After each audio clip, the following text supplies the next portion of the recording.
I'm going to get started. Welcome to everybody who is here, and thank you for joining us for our Lunch and Learn for the Women's Political Collaborative. And I cannot tell you how excited I am about this.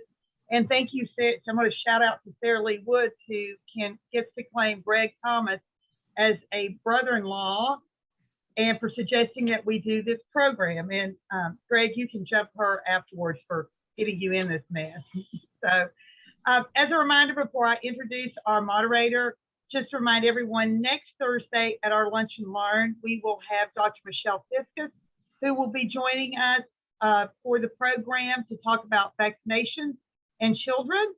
So sign up at WPCTN.com. And if you are not a member, please consider joining our group. So now I'd like to introduce Warwick Robinson, who is going to moderate today's program. Warwick is the managing partner at the law firm of Robinson, Reagan & Young, where his area of practice includes sports law matters. He has been involved in a number of cases receiving national and regional attention. He's also been counsel for numerous celebrities, including professional athletes, and has appeared on numerous local and national media outlets, including ESPN's Outside the Lines. He continues to serve as an agent for a number of college coaches and formerly represented a number of NFL players as a NFL Players Association certified contract advisor. He's a frequent lecturer at several local universities, organizations, and continuing legal education seminars. And more importantly, he is my UT buddy for games. So that's right. I'm going to let you take it from here. All right, Joyce, thank you. And thank you, everyone that's attending today. We really have a spectacular program today. And thanks to Joyce and the Women's Political Collaborative and also to Sarah Lee Woods for initiating this and putting it together. Today, we're going to talk about officiating, football officiating, and we have as special guests today all either current or former Southeastern Conference referees, Mr. Richard Rooker, Mr. Greg Thomas, and Mr. Russ Pulley. Gentlemen, thank you so much for agreeing to serve on this panel today.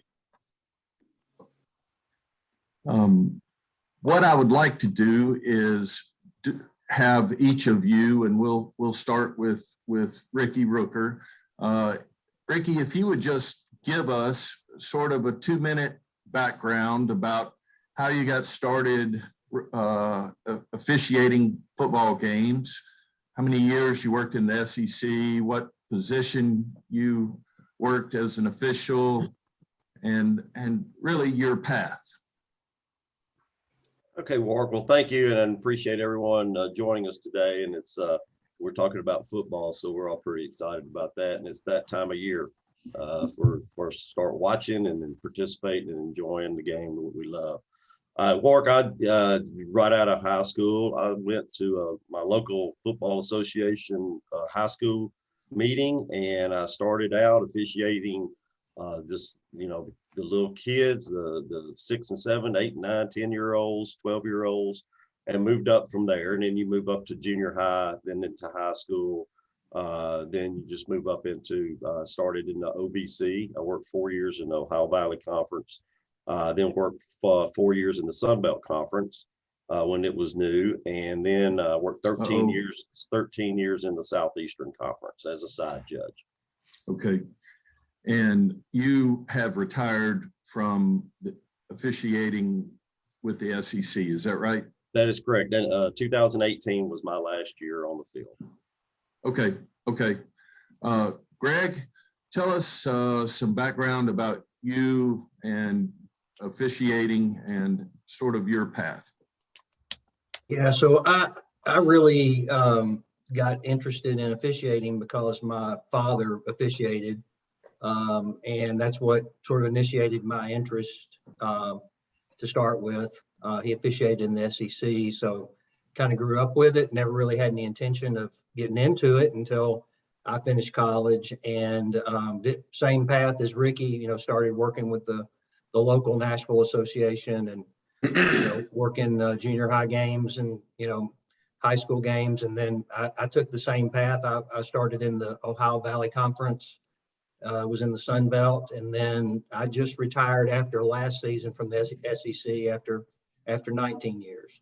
And so I was a field judge, which Ricky was a side judge, which is essentially the exact same position, just opposite sides of the field. So we're on the sideline deep in the defensive backfield.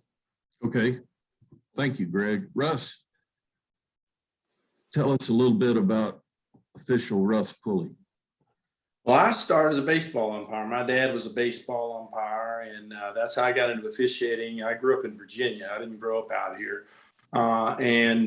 So I just pilled around with baseball and came to Tennessee and just started umpiring Little League Baseball again. And the guys with whom I officiated baseball, they did other sports. So that's what really introduced me to football. And when I had a young child, I got rid of all the other sports and just did football and worked a limited, worked football season, and that's it. Because, baseball and basketball, you can work that quite a long time throughout the year. And never thought I would really go any further than high school, frankly. And one of the guys with whom I worked in high school, he tried college. I gave it a whirl. And unlike Greg, I had to do a little bit more than jump right into the OVC. I started working with a guy up in Kentucky who had 4 schools, one of whom probably nobody's ever heard of. I worked there, and then I got into the OVC and the Sun Belt and the Southeastern Conference. And this year I'll be starting my 20th season on the field in the SEC and on the active roster. Okay, great. Ricky, let me come back to you for a question. When you started officiating, what was your ultimate goal? Where did you see yourself ultimately landing? Well, like I say, I worked 18 years just doing high school football. Never really had a plan or progression plan, so to speak, to get into college, and just kind of got invited to a couple of clinics, and after my 18th year, I think my 19th year of high school, just got invited to some clinics that the OVC and other conferences were putting on, and just kind of went and tried out, and it's kind of developed from there. Learned a lot in those clinics and talking to folks, and just growing up and with that 18 years of high school officiating experience helped me progress into the Southeastern Conference. Okay.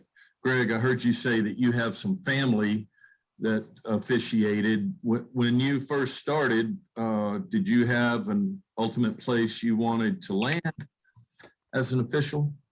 Yeah, I definitely had aspirations of officiating in the SEC, and thankfully had a lot of people that helped me along the way, including supervisor of the OVC at the time, Buddy Patey, who just passed away. And Buddy was a great influence on a lot of us, all 3 of us on the call here. But I knew that I wanted to get to that level. And, thankfully the opportunities opened up for me. So, Okay. So that's what I started out wanting to get there, but, also wanted to take the right path and not, move too quickly, and, learn as much as I could along the way. Okay. I want to talk about, I think every fan understands that there's a season with football officiating, but through speaking with you all, there's also an off season. I want to just talk about some of that. Let me first ask Greg, typically, how is an SEC crew formed or assigned? Well, the supervisor officials ultimately makes the decision of who's going to be on which crew. Those do switch up, a little bit every year, depending on, situations like Ricky and I retiring, And others have got guys that move up to the NFL, et cetera. So spots have to be filled and people moved around. But the supervisor official is ultimately the one that sets the crews and the schedules for the crews as well. So that's, I think the commissioner is probably a little bit involved in that, but it's primarily the supervisor. Okay. Russ, you spoke with me previously about off-season for officials, which I think is mainly the spring. Is that right? Well, actually, for officials, it's year round. I mean, we basically have been doing this year round since I can remember, even back in high school. Okay. So what we typically do is we typically start I can tell you our high school routine. We took after the season was over, which for high school officials was late November, early December. We took the season off to watch the bowl games, and then we'd come back in January after the college football season was over and start meeting at lunchtime. And we would meet once a week, and we'd change up our routine. One year we'd use a study guide prepared by one of the Southwest Conference and ultimate and later SEC referees, Rogers Redding, and we take a chapter out of that a week. Next year we would do a rule a week, and there are at that time they've added a couple with replay, but now there are like 12 rules in the rule book. So we do one a week, and we'd study the rule and then meet. And then in the springtime, of course, we're working scrimmages because there's spring football. And of course, we have spring clinics. And then after that, we're meeting with each other, preparing for our camp, which occurs in July. But, with the evolution of football camps, when Greg and I first started, I think we worked our first college football game together, actually. There wasn't camps out there available to us, up and coming football officials like there are now. So a lot of us are asked to go teach at these camps, and some are asked to, and up and coming officials attend these camps where they are seen by supervisors and they learn about officiating. So there's a lot going on in the off season, and as it gets a little closer to the season, the intensity ratchets up. But we don't really ever let it go, because when you let it go, it's really kind of takes you a little bit longer to get it back again. Okay. And you mentioned spring, the spring. Don't officials go to spring, I guess, workouts, spring practice? Okay. We work, they'll ask us, the teams will ask us to come work their scrimmages, and they can't scrimmage, the FCS schools can't, the FBS schools, I can't ever get that right, aren't allowed to scrimmage other teams. So they scrimmage each other. So they'll put the ones against the ones, twos against the twos, and then we'll work them. They'll have us out there calling the scrimmages just like we would a game. And that enables people to, the players and the coaches to get used to the officials and us managing the game. So there's a lot to be, there's a lot of benefit that's gained by the teams and by us doing that. So we'll probably, the average official probably work 4 or 5 spring scrimmages. And then right now in August, we're in the middle of doing preseason scrimmages now. I'm on the way out of here today to head down to Alabama to work one at Auburn tomorrow. So that's what we do to prepare for our season, and what the teams do to prepare for their season, having the officials that are going to be working their games out there doing those kinds of things. Okay. Ricky, tell me, I think there's a preseason for officials. Do officials have to pass any type of physical? Tell me tell me how that works going into a season. Sure, Warwick. Yes, we have a physical every year, which we have to pass. We also have a physical assessment. Russ can speak a little more to this. I think it changed this year, but we used to have to make a 1.5 mile run every year based upon your age, a certain time. So that naturally, the younger you are, the faster you had to do it. And I think my last year we had to run it in. We had to do a 1.5 miles in 15 minutes. Which doesn't sound bad until you have to go out there and try to do it. It's kind of tough to do. So that's something that takes preparation. You have to be in shape. You have to be able to make that run. I'm not sure what they did this year, but I think Russ can tell us that it changed up a little bit to make it more, I think, football conditioning, the starting and stopping and the 30-yard sprint kind of thing that we do more than just constantly run. But yes, there's a physical assessment, there's a rules test, and you do have to pass a physical and a background check every year. Okay. What about an eye exam, Ricky? Yes, you have to have an eye. They want to make sure you can see. So yes, we have our eyes checked every year to make sure that we're at least not as blind as everybody thinks we are sometimes. So yes, we have to go through an assessment, a physical assessment of all sorts. Okay. Russ, just at Ricky's suggestion, is there any follow-up there where maybe something changed this year? Did change pretty dramatically, actually. We have done a 1.5 mile run for time. Now, Ricky mentioned 15 minutes. That was his time. It's broken down by age. So the younger you are, the faster you had to run that 1.5 miles. So every 5 years, you got a little bit more time added. And for officials going to the SEC, we were the only league ever did this. All the other leagues didn't do that. But if you didn't make your run, you were kind of out.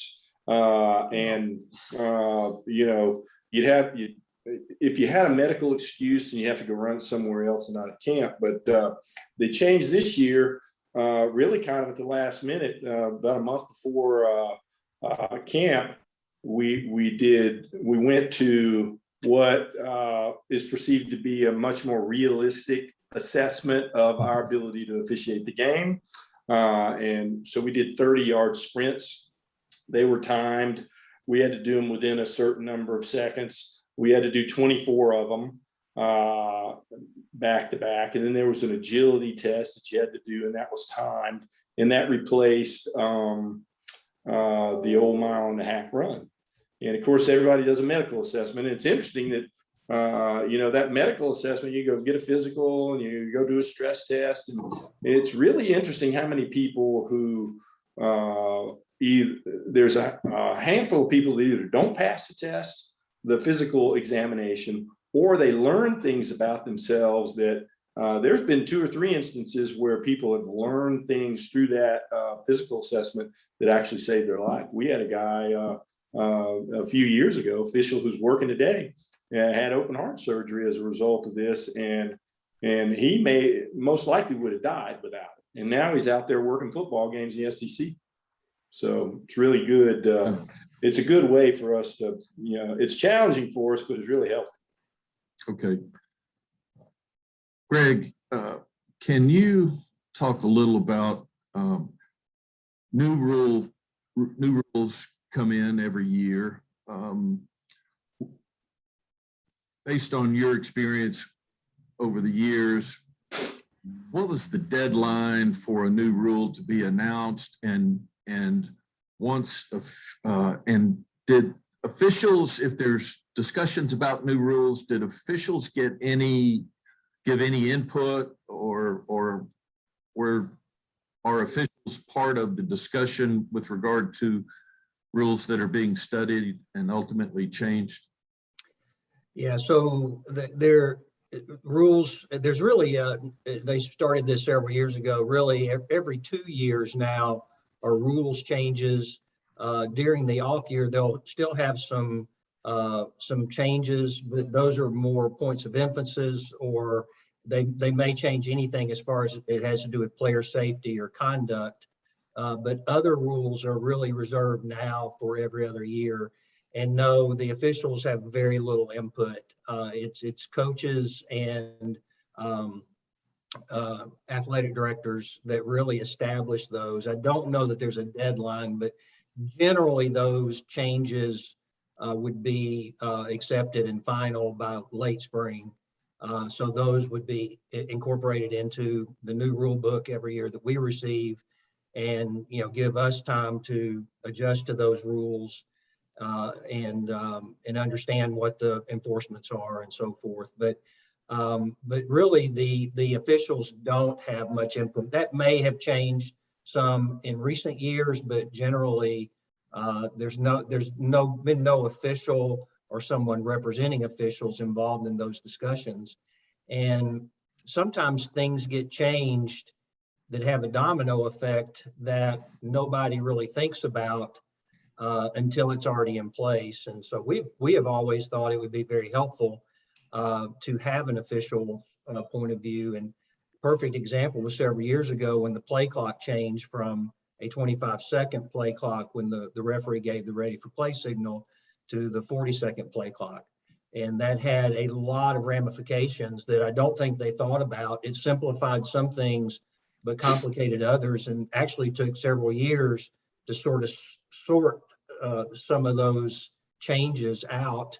But I would argue that probably that one changed the game way more than people realize. And it really wasn't, that was more of an administrative change than an actual penalty or whatever, but it really changed the game significantly and actually allows the offenses to run more plays than they did years ago. I mean, typically when we started, you might have 130 or 140 plays in a game. It's not unusual anymore to have over 200. So that's an example of one change that really had a huge ripple effect. And I don't think they really thought through all of that when the change was actually incorporated. Good. Russ, you and I talked a little bit about some of these new rules this year with regard to undergarments, clock adjustment on replays, feigning injuries.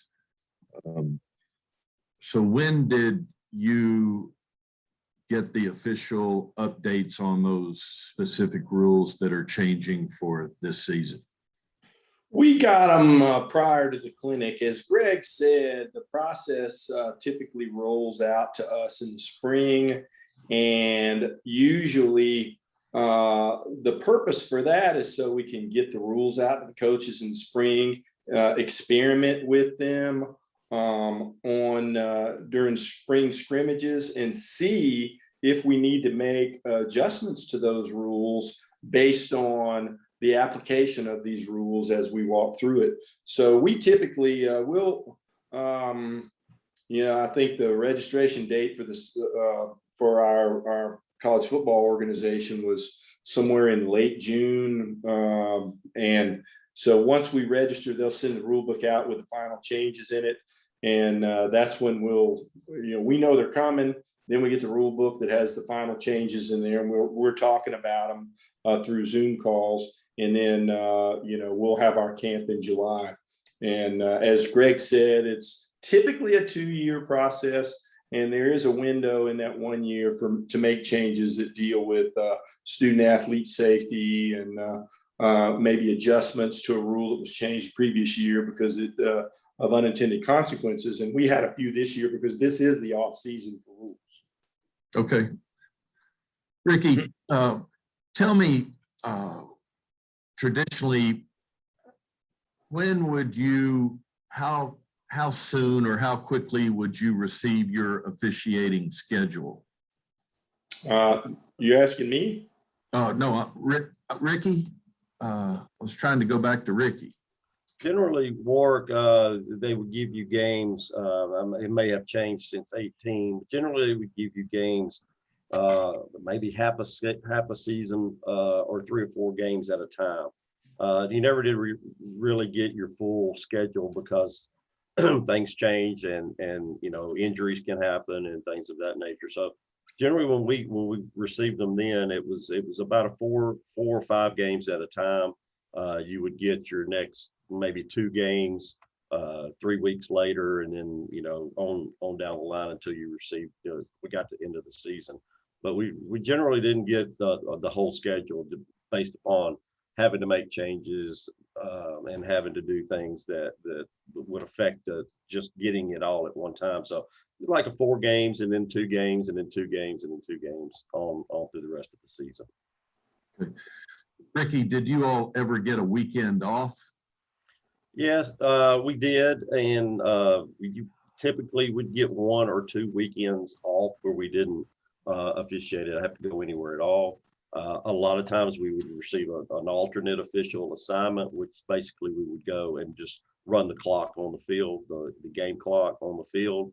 But that was an assignment, but it was a week where you, unless someone got injured during the game, you just ran the clock for that ball game. So generally we get a couple of weeks off throughout the year. It'd be very hard, except for Russ, who just, you know, he's an animal. It'd be very hard to go a 13 season weekly and not have a week off to kind of rest up. Okay. Greg, let me ask you, kind of dovetailing off of what Ricky mentioned about alternate officials. How are alternate officials chosen, and how many alternate officials are usually at a game? Yeah, so regular season games, there's 1 alternate, and in some postseason now there's 2 alternates, but primarily there's 1 alternate. Not every conference has the alternate arrangement or model, but SEC has had it as far as I can ever remember. And like Ricky said, it's very important because that game clock is run by the alternate official. So the idea of that is you have an alternate official, like Ricky said, if somebody is injured or in that person needs to go out, but also you don't have sort of the the home venue keeping the game clock. So very important that alternate official is keeping the game clock. But that is assigned just like any other assignment from the conference. Generally, it would be a weekend that typically that maybe your crew is off one weekend or is not assigned a game. So a lot of members of that particular crew would be assigned out as alternates to other games. So the alternate, they do have some, especially early in the season when there's a lot more games, because there's a lot more non-conference games, do have to pull maybe from some other conferences to help fill some of those alternate positions. But generally it is an active SEC official that would be the alternate. And really the alternate goes through everything that the other officials go through for the weekend in preparation and film review and meetings and so forth. So it's not like a weekend off, but they do. Really the only difference is during the game time is keeping the clock on the sideline. Okay, Greg, a follow up on that. If one of the officials goes down and the alternate official has to replace the official that might have been injured, who's the backup for the time clock? If the person that's injured can still keep the clock, then he'll go to the clock. If not, then we would pull somebody from the what we refer to as the chain crew that keeps the down markers. Generally, the first person they would put in would be the person that is keeping the play clock. So that person would go to keep the game clock if the official that's injured can't keep going. Okay, Russ, take me through your preparation, and it's game week and it's Monday or Tuesday. What's Russ Pulley doing to get ready for the game? Well, it's kind of we break it down in two different ways. We finish the game on Saturday, and we're being debriefed on Saturday. Sunday, which begins the week, we're traveling back home, and then when we get home, we spend the lion's share of Sunday reviewing our previous week's game film, and we'll do that on Sunday and Monday because I just looked at. The average number of plays my games had in the previous year was 189, and that's the average. Some was 220, some 160, but the average number of plays in the game is 189 plays. And we get 3 views for on our video platform. We'll get the television copy and all the replays. Then we'll get a 50-yard line view from the coach's cut, and then we'll get an end zone view from the coach's cut. So, we get the opportunity to look at all 189 plays 3 different times from 3 different views. And so we'll look at that, and we'll review that for a number of reasons, for mechanical purposes and judgment purposes and coordination purposes with our crew. And then we'll be talking with each other about that. And that's generally what ties up Sunday, Monday, and even Tuesday, because the scrutiny that we are under, we will have somebody at the game reviewing our work from up in the booth, game day observer. The commissioner and the supervisor will be looking at the game from Birmingham. Then we'll also have the coaches weigh in on our performance to our supervisor. And we'll also have a film grader who will look at our film and give us a score on our performance. And by Tuesday, we can put all that to bed, so we can start focusing on the week ahead and prepare for we all have preparation responsibilities for our Friday meetings, because we travel on Friday to get the game site, and we'll have meetings on Friday. We'll have film work to do then. And we all learned from the great Brad Freeman, who was an official in our league and is now in the NFL, on how to prepare these playlists and get us ready for the week. We'll also take a look at the teams that will be upcoming and playing, so that we'll be able to take a look at what we're up against in terms of formations and things like that, which helps us prepare for our positions a little bit better. Friday we'll travel, we'll meet, and then Saturday we'll have a pregame, probably about 6 hours ahead of the game, and then we're at the stadium about 2.5 hours ahead. We're doing all kinds of things at the stadium in preparation. The referee and I will meet with the coaches, and then about an hour and a half before the kickoff, and then we're out there with the teams, sizing up their uniforms and all this, and talking through pregame responsibilities with the players, and just making sure to monitor any stuff that, and prevent any stuff that could potentially happen, which does happen more so in rivalry games than anything else. Okay. Ricky, I understand that they put all the officials at one hotel. Was that your experience? Yes, we all stay in the same hotel generally every week.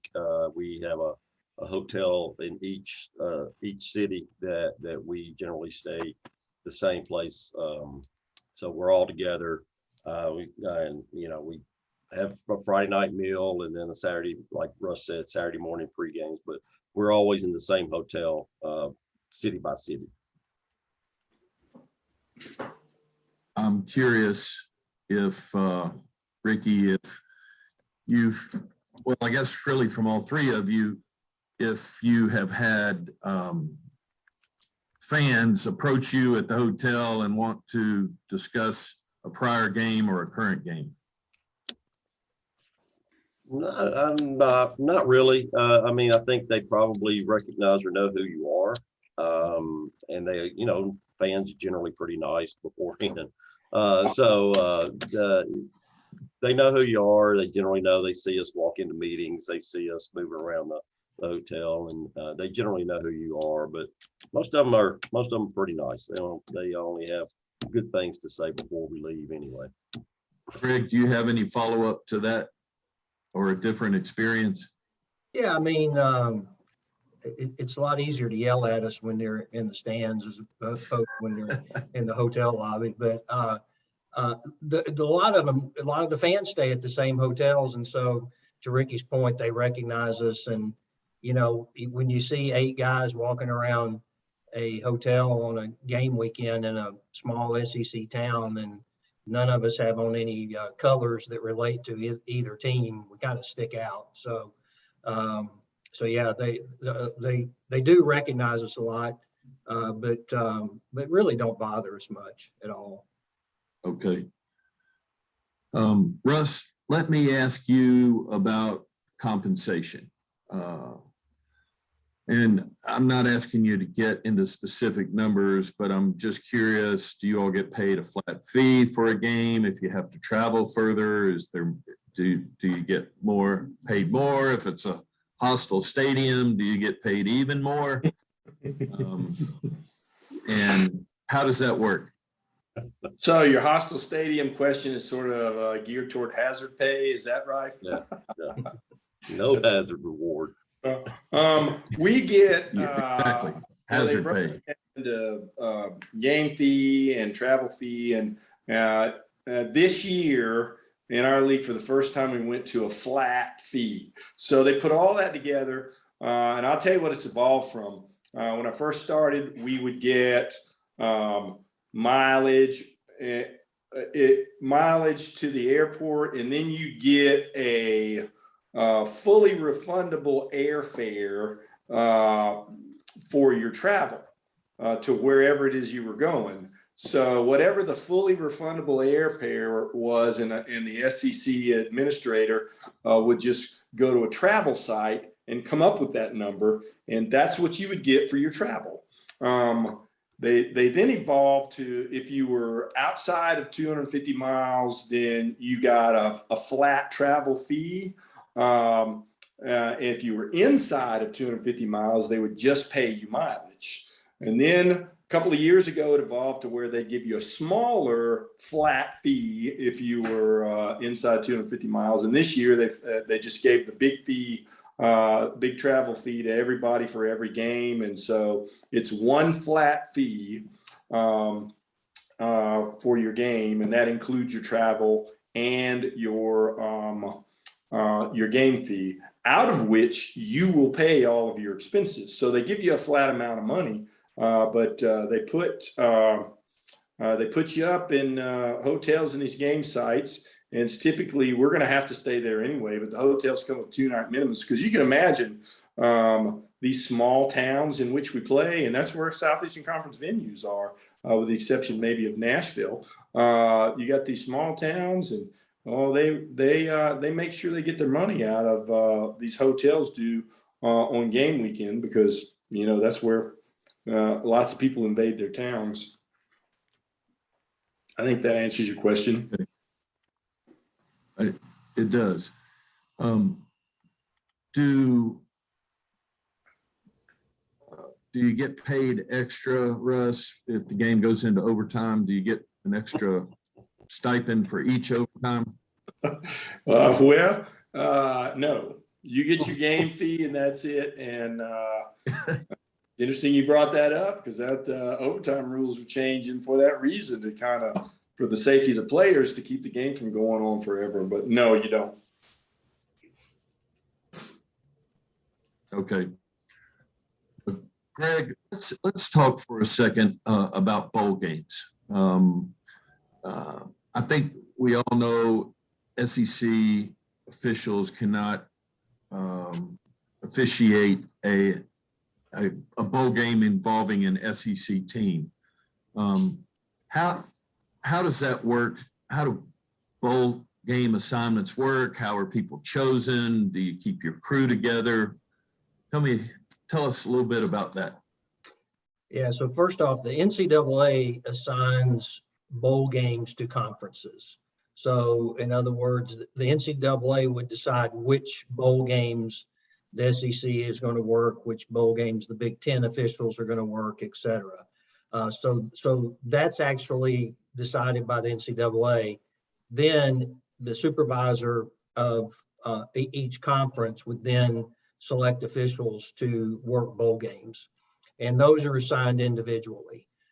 So they're not assigned as crews. So it's really kind of a reward or recognition, to get assigned a bowl game. The SEC championship game specifically for the Southeastern Conference is considered like a bowl game. We call it a postseason assignment. So the championship game's assigned. If you get the championship game, you're generally not going to also get another bowl assignment. So those are those are the postseason assignments, and again, they're just assigned individually. And the playoffs have changed that a little bit as well. So there's 4 teams in the playoff, and so the NCAA basically selects the conference that does not have a team of the Power 5, does not have a team in the playoff, and that conference is generally assigned the championship game. So there are times when the SEC, for instance, we've always had a team in that in that playoff. Sometimes we've had 2 teams, but we will get a semifinal assignment from time to time. But it's been a long time since an SEC team has not been in the playoffs, and even prior to that, hasn't been in a national championship game, which I think Russ or Ricky can correct me, goes back to 04 or 03. Right, Greg. Something like that. Okay.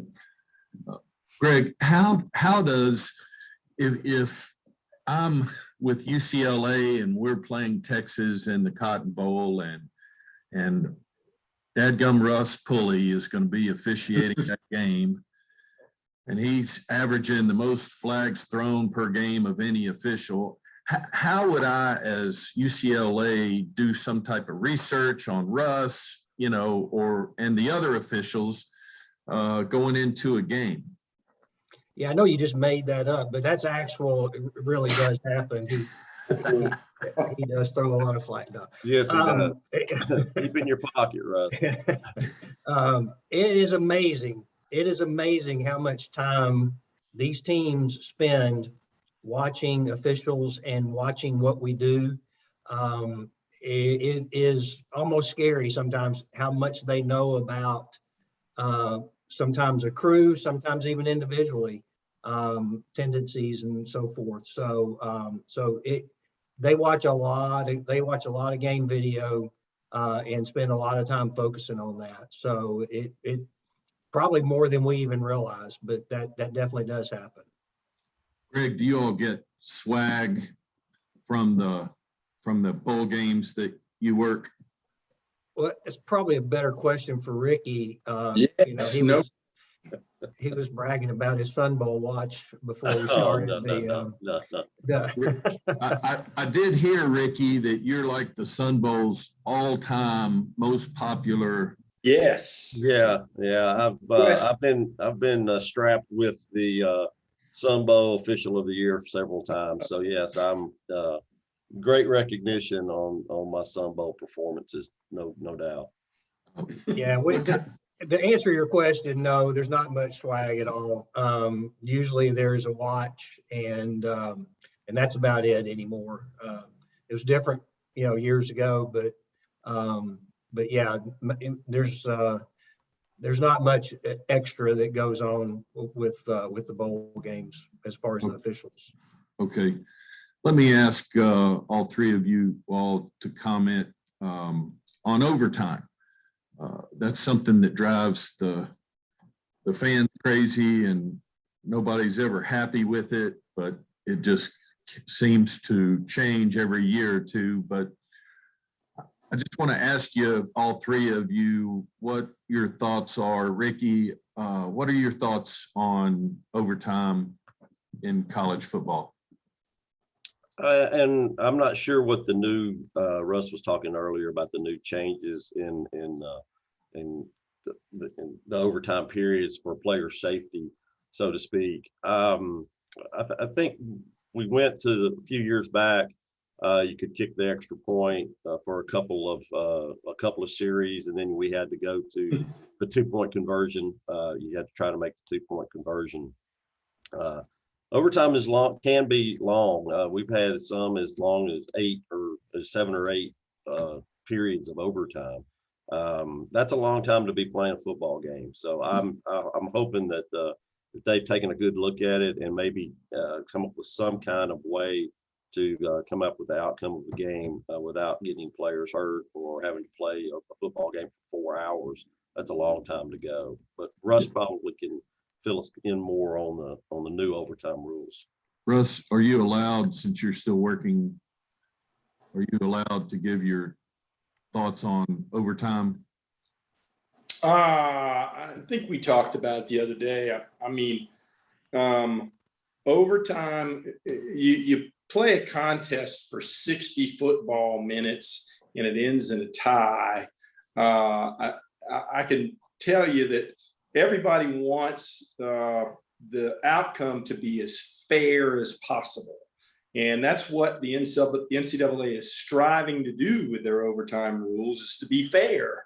And they don't have the same model that the NFL does, because, a lot about the NFL overtime rule could hinge on who wins the coin toss. Now, the NFL has made some adjustments that I'm aware of, over the years, but ours is designed to give everybody a fair opportunity, and that's what at least it does at this point. It gives both teams an opportunity from the same position.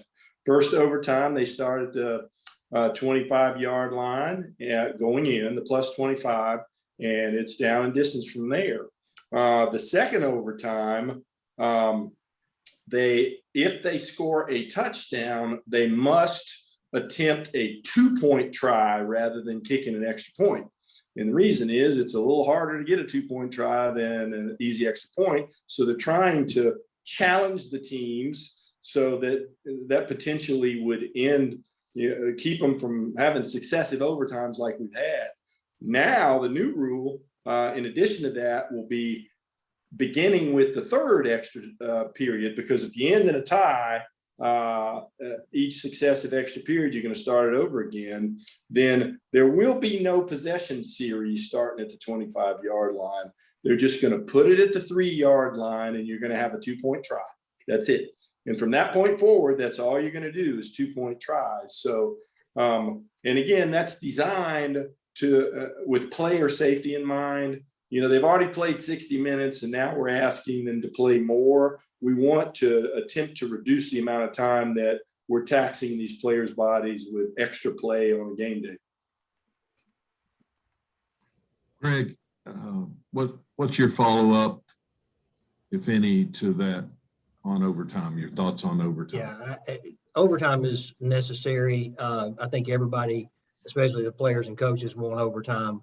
But I'm glad overtime was put in several years ago. I think college does it well. I don't like it hinging on a flip of the coin. So I like the way that college does it. I think the changes to try to reduce the number of plays in overtime are very good. I think the most I've ever been in is 5 overtimes. And, obviously we don't care who wins, but sometimes you're just sitting there thinking somebody hit a field goal, let's get this thing over. But yeah, it's, I think reducing that, I think it actually makes it pretty exciting. If you start going to, play, you got one play and then the next team got one play, that's actually a pretty exciting way to do it. So I think they've done a good job with that, and reducing the number of plays is good. Okay.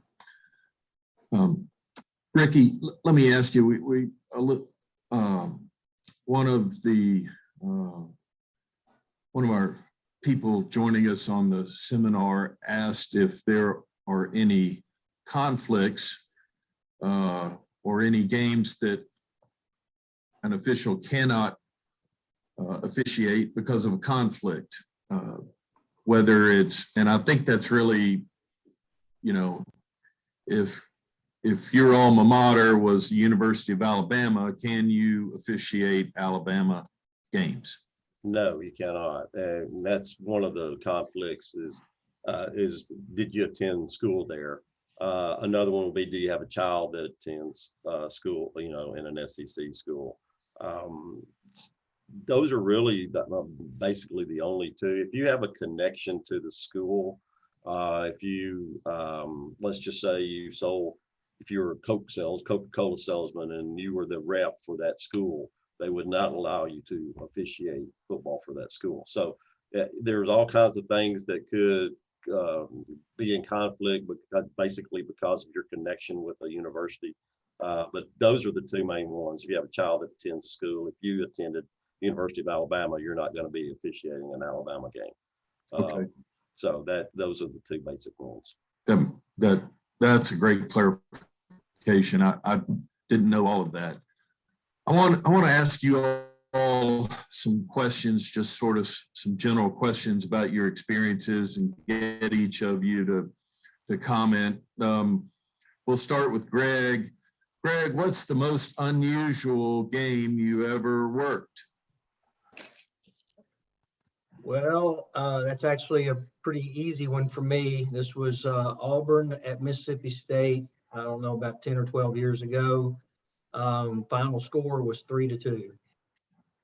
And it was a really Wow. exciting game. Wow. It really was. Yeah, we had, I don't know how many missed field goals. We had twice in the game. We had back-to-back turnovers. It was just a really bizarre game. In fact, I was told that during the broadcast, they showed a score from the previous spring with Auburn and Mississippi State, and you know it was like 8-6 or something like that, and you know here we were in a 3-2 ball game. So that was actually probably the most unusual. All right, Russ, what about you? Most unusual game you ever worked? Unusual games.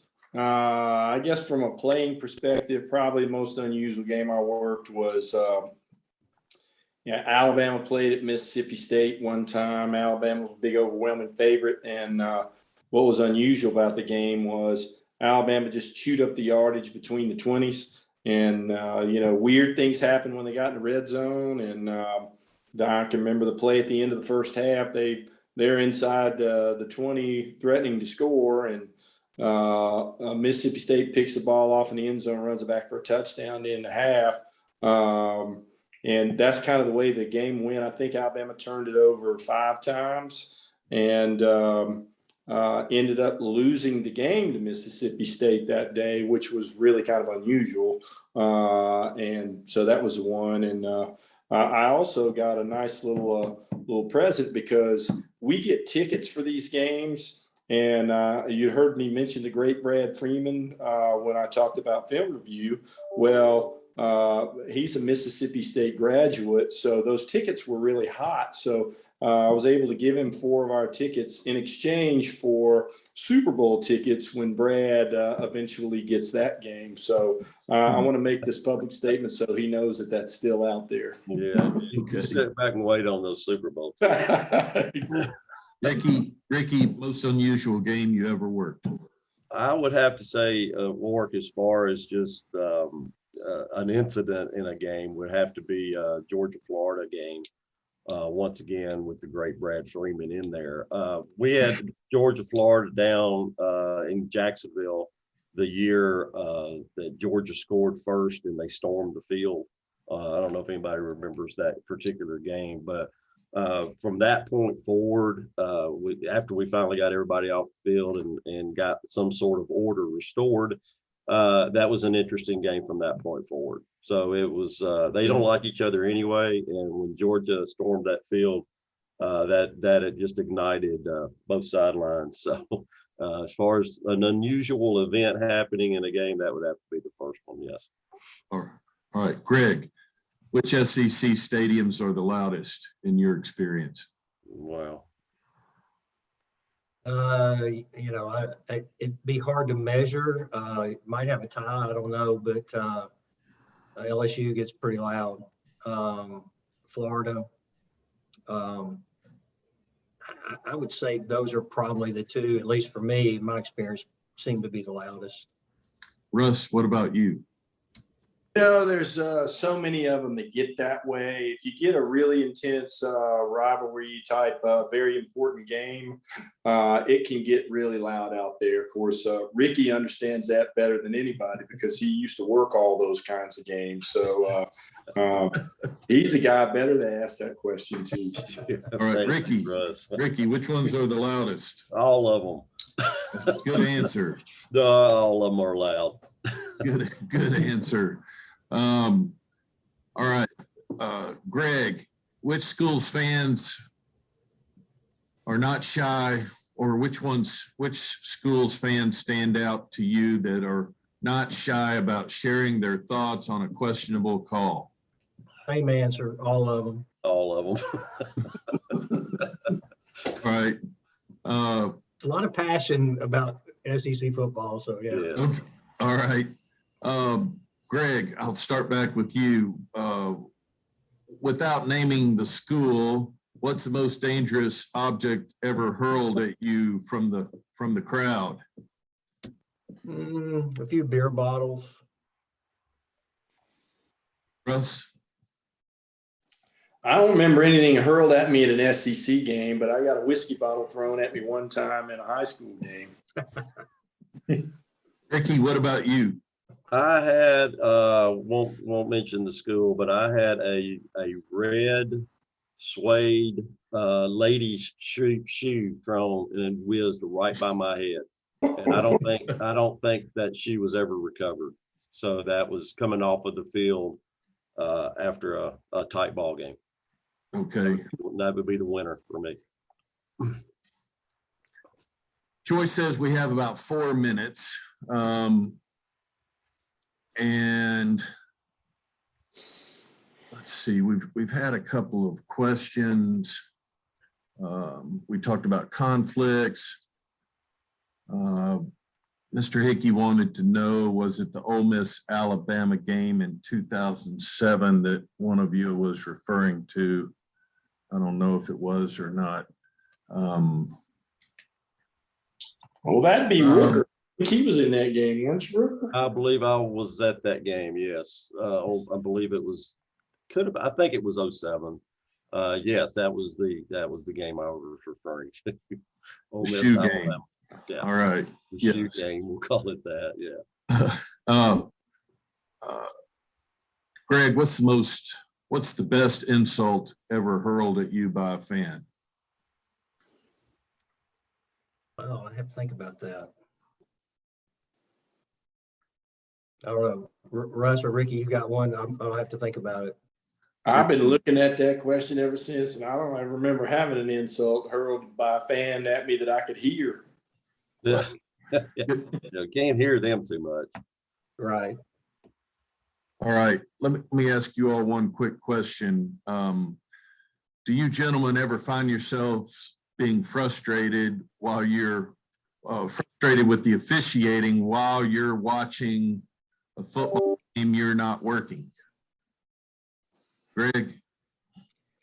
I think all three of us would say we cannot watch a game like anybody normal as a fan. I mean, we're watching officiating, so we see a lot of things because it's just, we've watched so much football and film and all that for so many years that, you do watch the officials. Sometimes you're disappointed in some things you see, but it's easy to sit back and watch it and be critical. But yeah, you do watch it completely different. My family probably doesn't really enjoy watching a game with me all the time because I make comments about officiating that they don't see and don't care about. So Yeah. Joyce has asked me if there's any fun stories you can share about Mr. Rooker officiating. And Why are we doing this so close to the end where I can't have a rebuttal? Because you know, I know how that's set up. that's just the way Joyce set up the program. I understand. I understand. We They would probably can't remember anything, so we can move on. we need about an extra hour for those stories. Okay, okay.